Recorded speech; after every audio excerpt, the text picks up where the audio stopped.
So ഇന്ന് നമ്മൾ discuss ചെയ്യുന്നത് BCA കോഴ്സിനെ കുറിച്ചാണ്. അപ്പോൾ ഇപ്പോൾ നമുക്ക് എല്ലാ കോളേജുകളിലും കാണാം BCA in cyber security, BCA in data science, BCA in artificial intelligence and machine learning. പിന്നെ ചില കോളേജുകളിൽ പരമ്പരാഗതമായിട്ടുള്ള പഴയ BCA കോഴ്സ് റൺ ആവുന്നുണ്ട്. അപ്പോൾ ഇതിലേതാണ് സെലക്ട് ചെയ്യേണ്ടത്? ഇപ്പോഴത്തെ ന്യൂജനായിട്ടുള്ള സ്പെഷ്യലൈസേഷൻ കോഴ്സ് എടുക്കണോ അതോ പരമ്പരാഗതമായി തുടർന്നു വന്നിരിക്കുന്ന BCA എടുക്കണോ എന്ന് ഒത്തിരി പേരൻസിലും അതുപോലെ സ്റ്റുഡൻസിനും കൺഫ്യൂഷൻ ഉണ്ടാകുന്ന ഒരു ടൈമാണ് ഈ ലാസ്റ്റ് 1-2 വർഷങ്ങളായിട്ട്. അപ്പോൾ അതിനൊരു സൊല്യൂഷനാണ് ഇവിടെ പറയുന്നത്. ഇപ്പോൾ എൻ്റെ അഭിപ്രായത്തിൽ നിങ്ങൾ ഏത് സെലക്ട് ചെയ്യണമെന്നത് ആ സ്റ്റുഡൻറ്റിൻ്റെ അഭിരുചിക്കനുസരിച്ചിരിക്കും. ആ കുട്ടി ഇപ്പോൾ കമ്പ്യൂട്ടർ സയൻസ് ബാക്ക്ഗ്രൗണ്ട് കഴിഞ്ഞതാണ് അല്ലെങ്കിൽ പോലും അവർക്ക് കമ്പ്യൂട്ടർ ഫീൽഡിൽ ഇൻട്രസ്റ്റ് ഉണ്ടെങ്കിൽ ഈ പുതിയ ന്യൂജൻ കോഴ്സുകൾ അവർക്ക് എടുക്കാവുന്നതാണ്. അപ്പോൾ ആ കുട്ടിക്ക് ടെക്നിക്കലായിട്ട് കമ്പ്യൂട്ടറിൽ അല്ലെങ്കിൽ മൊബൈലിൽ കാര്യങ്ങൾ സോഫ്റ്റ്വെയറുകളൊക്കെ ചെയ്യാനായിട്ട് ഒരു ഇൻട്രസ്റ്റ് ഉണ്ടെങ്കിൽ അല്ലെങ്കിൽ മാത്സിൽ ഒരു കുറച്ച് സ്കില്ലൊക്കെ ഉണ്ടെങ്കിൽ മാത്രമേ BCA പോലെയുള്ള കോഴ്സുകളിൽ അവർക്ക് ശോഭിക്കുവാനായിട്ട് സാധിക്കുകയുള്ളൂ.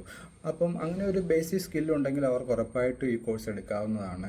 പിന്നീട് ഈ സ്പെഷ്യലൈസേഷൻ എടുക്കണോ വേണ്ടയോ എന്നതാണ് അടുത്ത ക്വസ്റ്റ്യൻ. അപ്പം നമുക്ക് വളരെ അട്രാക്റ്റീവായ പരസ്യങ്ങളിൽ കാണാം BCA in cyber security, BCA in data science, BCA in AI. So അതൊക്കെ ഒരു ന്യൂ ട്രെൻഡാണ്. എന്നാൽ പഴയ സിലബസിലുള്ള കോഴ്സുകളിലും BCA ഒത്തിരി കോളേജുകൾ നടത്തുന്നുണ്ട്. അപ്പം നിങ്ങൾ ശ്രദ്ധിക്കേണ്ട കാര്യം എന്തെന്നാൽ നിങ്ങളുടെ കുട്ടിക്ക് AI അല്ലെങ്കിൽ സൈബർ സെക്യൂരിറ്റി ഏരിയയിൽ ഇൻട്രസ്റ്റ് ഉണ്ടെങ്കിൽ നിങ്ങൾക്ക് ആ കോഴ്സ് കുട്ടി പറയുകയാണ് എനിക്ക് ഡിസൈനിങ്ങിൽ ഇൻട്രസ്റ്റ് ഉണ്ട് അല്ലെങ്കിൽ ഡാറ്റ സയൻസിൽ ഇൻട്രസ്റ്റ് ഉണ്ട്, നിങ്ങൾ ആ കോളേജിൽ പോയിട്ട് ആ കോളേജിൻ്റെ സിലബസ് ചെക്ക് ചെയ്യണം. ആ സിലബസിൽ പറഞ്ഞിരിക്കുന്ന കാര്യങ്ങൾ നെറ്റിൽ സെർച്ച് ചെയ്യണം. അപ്പോൾ അതിൽ എത്ര സെമിസ്റ്റർ ഉണ്ട്, ആ എത്ര സെമിസ്റ്ററിൽ AI പഠിക്കുന്നുണ്ട്, എത്ര സെമിസ്റ്റർ മെഷീൻ ലേണിങ്ങിൻ്റെ മെയിനായിട്ടുള്ള സബ്ജക്റ്റുകൾ കവർ ചെയ്യുന്നുണ്ട്, ഏത് സെമിസ്റ്റർ മുതലാണ് ഈ ന്യൂജൻ സബ്ജക്റ്റുകൾ സ്റ്റാർട്ട് ചെയ്യുന്നത്, അതിൻ്റെ ലാബ് എത്രയുണ്ട്, എത്ര അവേഴ്സ് ലാബ് അതിലുണ്ട്, അതുപോലെ പ്രോജക്റ്റ് ഉണ്ടോ, മിനി പ്രോജക്റ്റ് ഉണ്ടോ, ഈ മിനി പ്രോജക്റ്റ് ചെയ്യുന്നത് AIയിലാണോ അല്ലെങ്കിൽ സൈബർ സെക്യൂരിറ്റിയിൽ ചെയ്യാനുള്ള ഓപ്ഷൻ ഉണ്ടോ, അതുപോലെ ഫൈനൽ ഇയറിൽ ഇൻറ്റേൺഷിപ്പ് ഉണ്ടോ, അതുപോലെ ചില കോളേജുകൾ സർട്ടിഫിക്കറ്റ് കോഴ്സുകൾ പ്രൊവൈഡ് ചെയ്യുന്നുണ്ട്, ഔട്ട്സൈഡ് സർട്ടിഫിക്കറ്റ് കോഴ്സുകൾ. അപ്പോൾ ആ സർട്ടിഫിക്കറ്റ് കോഴ്സുകൾ ജെനുവിനായിട്ടുള്ള സ്ഥാപനങ്ങളിൽ നിന്നാണോ പ്രൊവൈഡ് ചെയ്യുന്നത്, അത് ഏത് കമ്പനിയുടേതാണ്, അത് വാലിഡ് ആയിട്ടുള്ളതാണോ, അങ്ങനെയുള്ള കുറേ കാര്യങ്ങൾ ചെക്ക് ചെയ്യേണ്ടതായിട്ടുണ്ട്. അപ്പം ഈ സിലബസുകളിൽ കറക്റ്റായിട്ട് ഇപ്പോൾ AI ആണെങ്കിൽ AIയുടെ എല്ലാ മെയിൻ സബ്ജക്റ്റുകളും ഈ 3 വർഷത്തിൽ കവർ ചെയ്യുന്നുണ്ടെങ്കിൽ ആ സിലബസ് നോക്കുമ്പോൾ നമുക്ക് കാണാൻ സാധിക്കും. അതുപോലെ പ്രാക്ടിക്കലുകൾ കറക്റ്റായിട്ടുണ്ടോ, ആ പ്രാക്ടിക്കലിനുള്ള അടിസ്ഥാന സൗകര്യങ്ങൾ ആ കോളേജിലുണ്ടോ, ഈ കാര്യങ്ങളാണ് നമ്മൾ ഉറപ്പ് വരുത്തേണ്ടത്.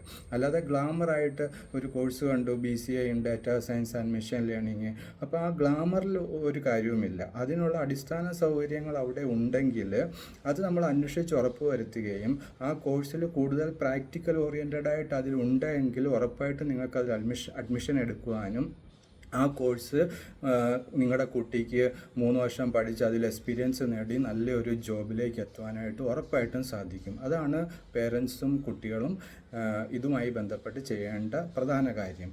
പിന്നെ പരമ്പരാഗതമായ ഓൾഡ് BCA കോഴ്സുകൾക്ക് ഇപ്പം ട്രെൻഡ് ഉണ്ടോ എന്ന് ചോദിച്ചാൽ ഇപ്പം അതിനും അവസരങ്ങളുണ്ട് എന്നതാണ് യാഥാർത്ഥ്യം. ഇപ്പം നമ്മളിത് 2 വർഷം ചെക്ക് ചെയ്യുമ്പോഴത്തേക്കിന് ഇപ്പോൾ BCA AI, machine learning, cyber security അതൊക്കെ ന്യൂലി വന്നതാണെങ്കിലും നമ്മുടെ ഇപ്പോഴത്തെ മാർക്കറ്റുകളിൽ പഴയ ജോലിക്ക് ഇപ്പോഴും അവസരങ്ങളുണ്ട്. ഇപ്പോൾ എക്സാമ്പിൾ ഒരു പൈത്തൺ ഡെവലപ്പറിൻ്റെ ജോബ്, C# ഡെവലപ്പറുടെ ജോബ്, ജാവ ഡെവലപ്പറുടെ ജോബ്, ഇതൊക്കെ പഴയ കോഴ്സിലാണ് കൂടുതലായിട്ടും കണ്ടുവരുന്നത്. അപ്പോൾ ആ കോഴ്സുകൾ പഠിക്കുന്നത് കൊണ്ട് ആ ഓപ്പർച്യൂണിറ്റി നിങ്ങൾക്ക് ലഭിക്കുക തന്നെ ചെയ്യും. പല കമ്പനികളുടെയും 10 വർഷങ്ങളായിട്ടുള്ള അവരുടെ പ്രോജക്റ്റുകൾ ഇപ്പോഴും റൺ ആകുന്നത് ജാവ പ്ലാറ്റ്ഫോമുകളിലും അതുപോലെ പൈത്തണിലും ഒക്കെയാണ്. അപ്പോൾ അവിടെ ഉറപ്പായിട്ടും വേക്കൻസീസ് ഉണ്ട്. ആ വേക്കൻസീസ് പരമ്പരാഗതമായ പ്രോഗ്രാമിംഗ് ലാംഗ്വേജ് പഠിച്ചവർക്ക് ഇന്നും അവൈലബിൾ ആണ്. അപ്പം അതും പഠിക്കാൻ പറ്റുന്നുണ്ട്. പരമ്പരാഗതമായ ജാവ, PHP, C#.net അതുപോലെയുള്ള കോഴ്സുകളും J2EE പ്ലസ് അഡ്വാൻസ്ഡ് ആയിട്ടുള്ള AI, machine learning, cyber security ഇത് രണ്ടും കൂടെ മിക്സ് ആയിട്ട് വരുന്ന കോഴ്സുകളാണെങ്കിൽ കൂടുതൽ മെച്ചമാണ് എന്നതാണ് എൻ്റെ ഒരു അഭിപ്രായം. അപ്പോൾ നിങ്ങൾ ഫസ്റ്റ് സിലബസ് ചെക്ക് ചെയ്യുക. മെയിനായിട്ടുള്ള മുഖ്യമായ പ്രോഗ്രാമിംഗ് ലാംഗ്വേജുകളായ പൈത്തൺ, C#, J2EE അതുപോലെയുള്ള കോഴ്സുകൾ ഉണ്ടോ എന്ന് ഉറപ്പ് വരുത്തുക. പിന്നെ ന്യൂജൻ കോഴ്സുകളായിട്ടുള്ള AI റിലേറ്റഡ് ആയിട്ടുള്ള സബ്ജക്റ്റുകൾ, അതിൻ്റെ ലാബ് എത്രയാണ്, പ്രോജക്റ്റ് അതിൽ ചെയ്യാനുള്ള സൗകര്യം അവിടെ ഉണ്ടോ, ഇത്തരം കാര്യങ്ങൾ ഉറപ്പ് വരുത്തിയ ശേഷം പ്രീവിയസ് ഇയറിലുള്ള കുട്ടികളുടെ അഭിപ്രായവും തേടിയ ശേഷം പ്ലേസ്മെൻറ്റും അവിടെ മെച്ചപ്പെട്ട രീതിയിലുണ്ടെങ്കിൽ ഉറപ്പായിട്ടും നിങ്ങൾക്ക് നിങ്ങളുടെ കുട്ടികളെ ആ കോളേജിൽ ചേർക്കുവാനും അവർക്ക് നല്ലൊരു കരിയർ ഉറപ്പുവരുത്തുവാനും സാധിക്കും.